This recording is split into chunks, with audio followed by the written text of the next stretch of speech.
Are you ready to master the waves of medical device product development? Well, wax up your surfboard because you are listening to Inspired by Amua. And here is your medical device product development expert, that Hawaiian-hearted hostess who will help you hang 10, Megan Alonso.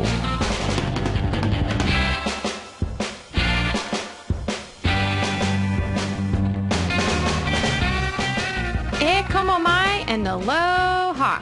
Today's guest is Tara Anderson, who's helped an amazing little guy, Derby, not only become an internet sensation with millions of YouTube views, but has also helped him get some new legs. Tara works at 3D Systems, where she's director of product management, and she puts her product knowledge, company resources, and passion into her quest to get Derby up and running. Pretty much every day now he does that. So Tara, welcome. Hi, thank you. Thank you so much for having me. We're so glad to have you. So give us a little background. How did you end up working for 3D Systems? I got into 3D printing about 10 years ago now, and I was actually doing my master's in architecture, and the school that I was at the BAC, Boston Architectural College, and you had to find a job in some sort of design job. And in theory, the whole idea is that you build up your career while you're finishing your master's. So it works really well in theory, and I'm not sure outside of that. But so I was just looking for some sort of design-oriented job somewhere, and I ended up finding a job at a company called Objet. And that's where I first started. I was working more on the application side. I had worked in IT for years at that point, and so I had just a really good base knowledge of what is a good, background, I guess, for 3D printing, between understanding 3D geometry with the architecture and then working in IT. And so that's how I first got into 3D printing. From Objet, I went to a company called Z Corp, and then Z Corp got bought out by 3D Systems about 4 years ago now. Oh, good.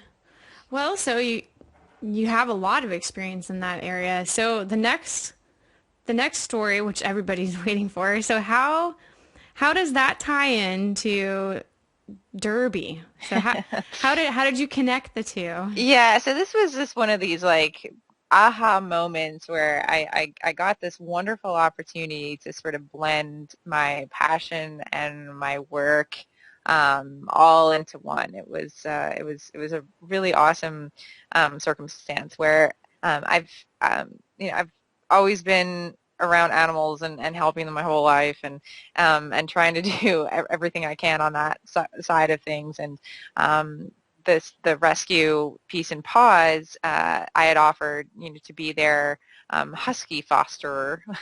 I actually adopted a husky through them, and then this one day I just saw on Facebook this cute little adorable puppy on their feed that they were looking for a foster home for, which was Derby. And I couldn't get him out of my head. I mean, I literally really did cry every time I saw him, because he was just so, it was like heartbreaking, but he was just so cute, and you could just tell like his character just popped off the page. Oh my God, he's adorable, and he's just as adorable in person, even more. He's just, what a ham. Anyway, so it took me probably looking at it maybe like 4 or 5 times, and I finally just reached out to a wonderful woman named Melissa who runs Peace and Paws, and I just said, I'll do it. I don't know how I'm going to do it, but I'll do it. I'll foster him. So that was sort of the first step, was just me just wanting to foster him and help him that way. And then it wasn't till, and it took a few weeks usually they organize the foster situation, and a lot of these dogs are coming up from the south, and I live in the north. So it was a few weeks before he was coming up, and I was just sitting at my desk one afternoon, and it was literally just a light bulb moment. I was probably half asleep in the afternoon, and we do have a medical division to our company, and so an order had come through that was related to that, and it just made me think about surely we should be able to do something to help Derby. Like maybe we can. And I mean, and we had already been, like, me and the rescue had been already been talking about, like, getting him a wheelchair, and like we like Googled a little bit about, like, are there, prosthetics for dogs? Like, we don't, so we were already having conversations about how we can help him. But then, in terms of tying it to my company and thinking like maybe I could do it with them, it was just literally an afternoon moment of, oh, light bulb. Those sort of afternoon sugar rushes are good for something, huh? Yeah, exactly. I most definitely either needed a coffee or I just started drinking a coffee. Yeah. Well, so guys, if you haven't seen these videos of Derby yet, they're going to be on the show notes page, and have some Kleenex ready. But each one of them have a happy ending. So I bet it was hard to kind of navigate the way of animal prosthetics. So how did you get in touch with the organization that helped out? Yeah, so it was a long road. Suddenly well, you could either call me stubborn or tenacious, but I was really determined to get through this. So it was sort of a long, windy road. First was going to, the first thing, because the easiest thing to do was to get him a wheelchair made, and so we went to a place called Eddie's Wheels and had that done. But they were able to shed some light on some of the different prosthetic specialists out there. There's not that many when it comes to the animal realm. I bet. So I started going down that path, and then it was I called one of them. I think it was the one up in Nova Scotia, and they were like, well, wow, before you even start down this path, you really need to get him evaluated by, it's a long acronym. I don't remember, but you need to like look up, and they were super helpful. They were really sweet, and they were like, if there's some university, they gave me the website to go to, and they were like, they will list all the vets in the U.S. that have this ability to basically assess whether they're even a candidate for prosthetics. And I was like, okay. Oh, yeah. Just their bone structure and can Right. they support it type thing. Yeah, I mean, there's so many factors that go into it, just in terms of, were they born like this? Was it an accident? I mean, with him, some of the concern, and then with any animal that was born like this, is that they don't have the muscle memory about how to run. So it's sort of like you're just, well, it's a 50-50 chance at that point. Maybe they're going to be up, maybe not. But he was showing, so this is the type of thing that goes into the evaluation, in terms of like you're watching how, what their movement is and their joint rotation. And with him, we wanted to do, he was pretty young, he was only 10 months at the time, and we wanted to see what the damage was.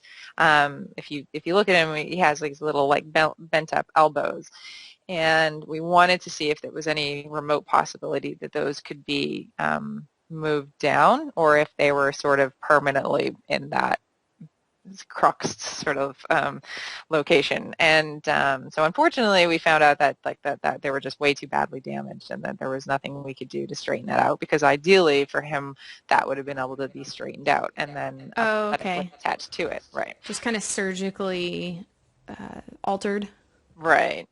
Yeah, so it was so that was part of that process, to evaluate that. And so the guy that we went to, I had just gone through a torn ACL surgery with my with my little girl, and so I was like, I have the perfect with Mishka. fit. Yeah, with my little Mishka. She because Mishka's another husky that Tara owns. Yes. Sorry. Yes, my permanent foster failure is Mishka, and so I had just gone through that with her, and so there happened to be one of these evaluators at the vet that she had gone to for her surgery, so I was like, perfect, because they were really awesome. And score. Yeah, the guy's name was Dr. Bliss, and he was extremely blissful.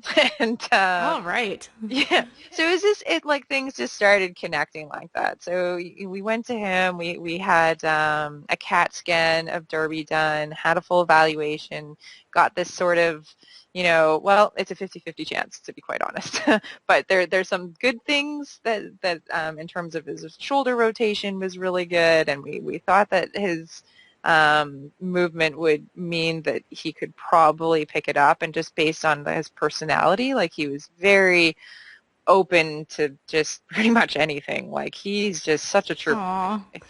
So from there, it was actually him. It was actually Dr. Bliss, because I told him, I was like, I've been reaching out to different prosthetic specialists, but I haven't been getting an overwhelming amount of response back, and especially when I was looking for somebody who was open, because all the ones that were out there to this point none of them were using 3D printing as a method to help in the design process. Mm-hmm. So I was looking for somebody who would not only work with us, but take on this idea of trying to work 3D printing into the workflow. And we were more than happy. I was like, I will teach you anything you want to know. I'll do anything. Just like, but I'm really determined to try and see if this can work. And so it was Dr. Bliss who suggested this guy named Derek from Animal Ortho Care. And I was like, perfect.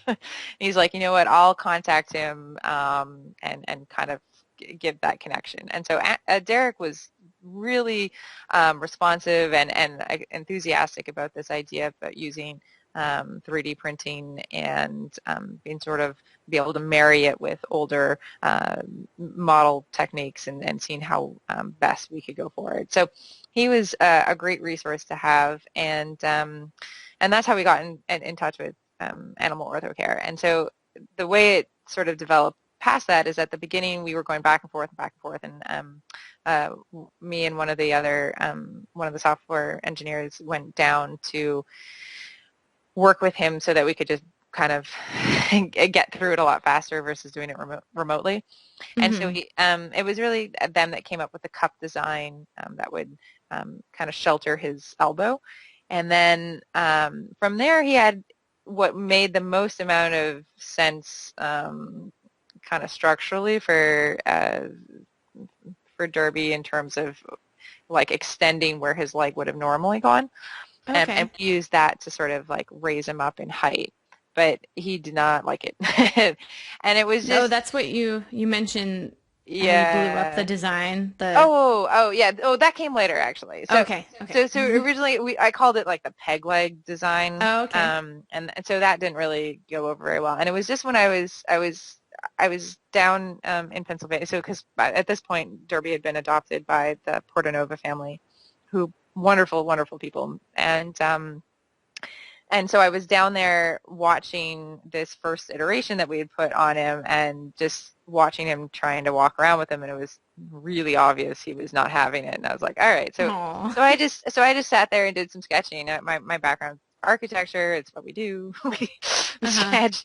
And so I just sketched an idea based on how I saw him trying to walk around on those. And I just knew that I could go back to the office and get it designed and printed out, sort of the beauty of 3D printing, and send it down for him to try. And it would take 2 days for this whole just a test. And I was like, worst case, it just doesn't work.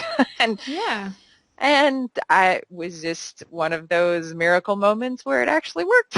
And so that's sort of what created like me just sort of developing it going forward, and not harassing Derek anymore with questions and design. So that's sort of how it all came together. And then from there, it was just a process of trying to get things more comfortable for him, and also try to raise him up in height so that he would be, this back would be leveled off.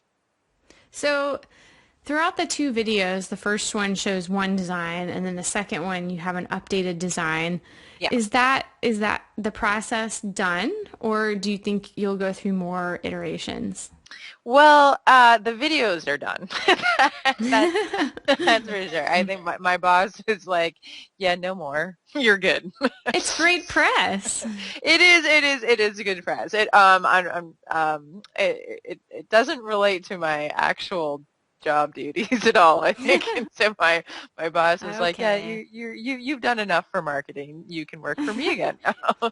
So, but I sort of have this belief, like, design is never finished. I mean, design there's no Mary Poppins in design. It's never perfect. And so there's always room for improvement.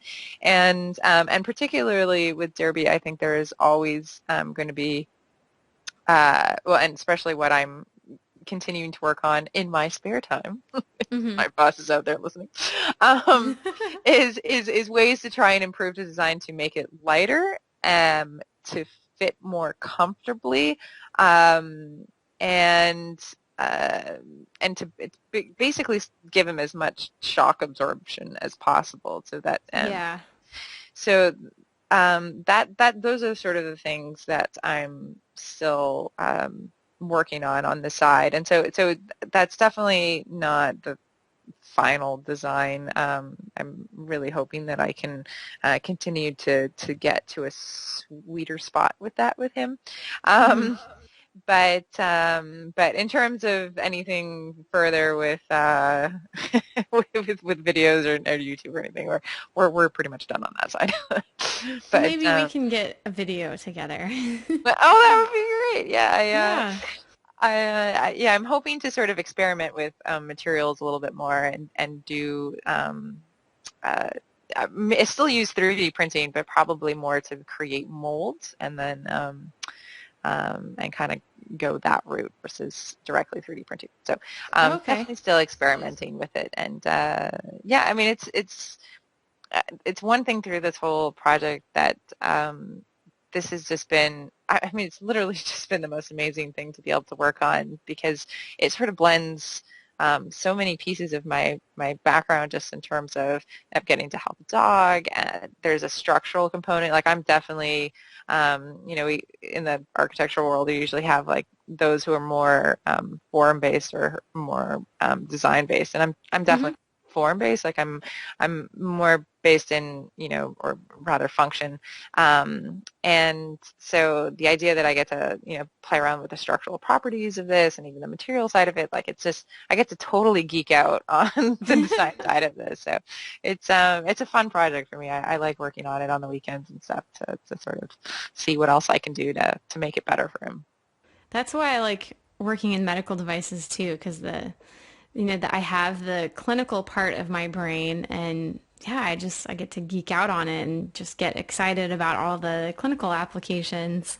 Yeah, absolutely. I mean, to actually see, an improvement in somebody's life, or in this case, a dog's life, it's just, I mean, I have nothing to compare it to. I mean, it was just an absolutely, like, man, I want to feel that every day. I want to be able to, help in some way. And so I would, Yeah. I don't know that if I have a future in prosthetic device design at all, but I would love that, just because it's so satisfying. And I think that there's so much room for design improvement on that side. It's, whether you're a dog or a human, you're facing the same type of issues in terms of, how does the device connect to like skin and rubbing and Yeah. all that kind of stuff. So yeah, if nothing else, I'm totally geeked out by it, and love to learn, and definitely want to talk to others, just because I'm, would love to be able to help more if I can. Do you, Def- yeah, sorry, do go you ahead. know if if anybody else has reached out to him since this and talked Oh about yeah. 3D printing with other pets?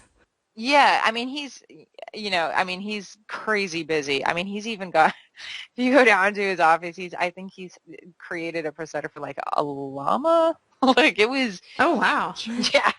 So Literally huge. yeah, like literally it was like in its own room in the back because he didn't know where to put it. It was so big. So yeah, I mean he definitely uses now through this process 3D printing as a way to sort of help with the design process. There's some things that just make more sense to still do by hand and by injection molded.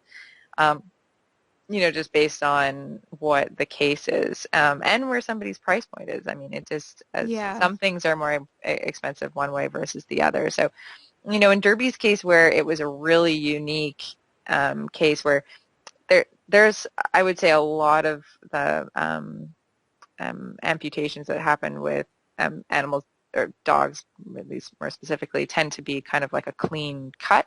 Whether it's because some sort of disease happened and they need to do an amputation, or they got into a car accident and there's an amputation, and it's usually more of a clean break versus with Derby's case where there was this deformed sort of leg that we had to do something really organic in shape to be able to support him.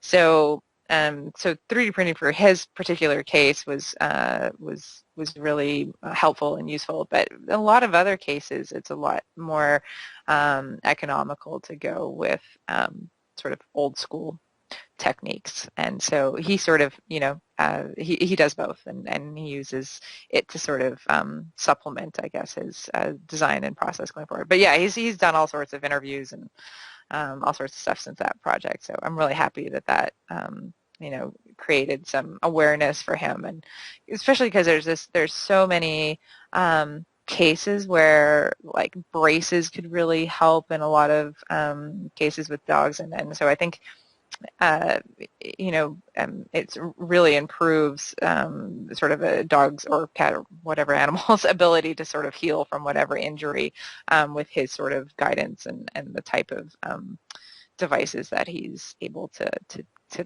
design for anybody. So That's great. I'm glad that he's getting some more exposure to 3D printing, and it's really helping out.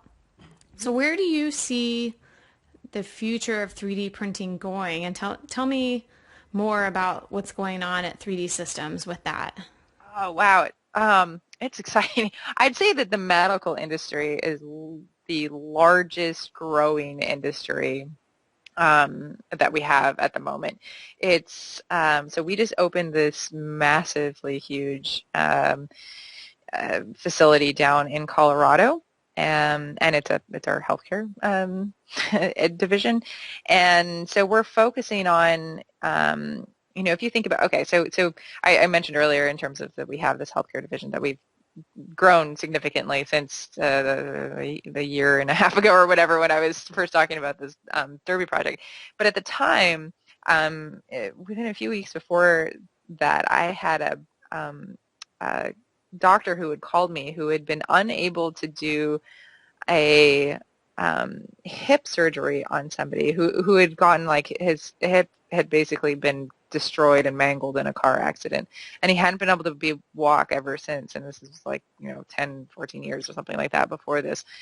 And because the surgery was going to be so complicated, they weren't able to do it. They didn't feel comfortable doing it. But being able to scan the entire bone, bring that DICOM data into our software, be able to see it, print out a model, be able to do mock surgery on it, they finally got to a point where they could do surgery on him, and got the surgery done, going through rehab, able to walk again. I mean, like, that sort of tangible process where it is helped someone's life dramatically. I mean, that there's no words for that, and so we're just starting to see that industry and what all the capabilities are just start to blossom. The customization aspect is massive. It's huge, in terms of somebody getting a knee replacement surgery and being able to do the exact geometry of a mating plate or something like that. I mean, that's unbelievable, and there's nothing else out there that can do it. So, as we learn more about the material properties we really need to be able to meet certain, standardizations within the medical community. I think that the possibilities are just endless, and it just means improvement for people on a medical side. So that's just it's impossible not to be excited about that side of things. Like if I can send you a link to a video that we just did in terms of opening that facility, which is literally like a week ago. And yeah, I can include it. It's awesome. It's targets that you'll need that other box of Kleenex like you mentioned earlier. Okay. It's unbelievable. It's really heartwarming to see the end result about how this technology in this industry can help people going forward. So really, really excited about all the medical applications that this technology can do. Yeah, I just hope the FDA catches up and gets on board soon. Mm-hmm. Yeah, that's certainly, sort of the other side of like what's going on in 3D printing. There is really, I'd say the most part is more about material development. We also have I think we've had it announced for a while. It's something called ChefJet, where we're printing sugar. You can print a cake and Whoa. Yeah, and that's just fun. And you can eat it. Yeah, it's actually really good. Yeah. We even had to be quite up with all the changes that have been happening with the company, I don't even know where this product stands anymore, but we had it announced at one point. So it's called Cocoa Jet, and you could literally 3D print chocolate. And it was good, and I'm as picky as they come with food. Uh-huh. And it was delicious. So those are sort of the fun parts of it. Obviously, our metal printing, that is probably the most enticing side of 3D printing, because it's no longer just prototyping. That's end use stuff. Yeah, so, that is manufacturing. Yeah, exactly. Yeah, so that's a really exciting part of the industry, and we just came out with a new metal printer recently called the 320, and it's it's revolutionizing the metal printing side of things. So there's some really exciting things that are happening in the industry right now for 3D printing that are not quite as consumer based. I think we're finally starting to step away from that, because I just don't think that people were ready to be putting the 3D printer in everybody's home. But someday, yeah. Especially if it's chocolate. Exactly. If they can get that cake business going, absolutely, because I'm a terrible baker. I'm a good cook, just a terrible baker. Yeah. So. Well, you gave us a lot of good stuff today, and I'm really excited that you're still working on the design, and even more excited to come out and do a video. I have lots of family that lives in the Boston area, so we'll figure out a way to make this happen. Oh, that would be awesome. Yeah, I'm actually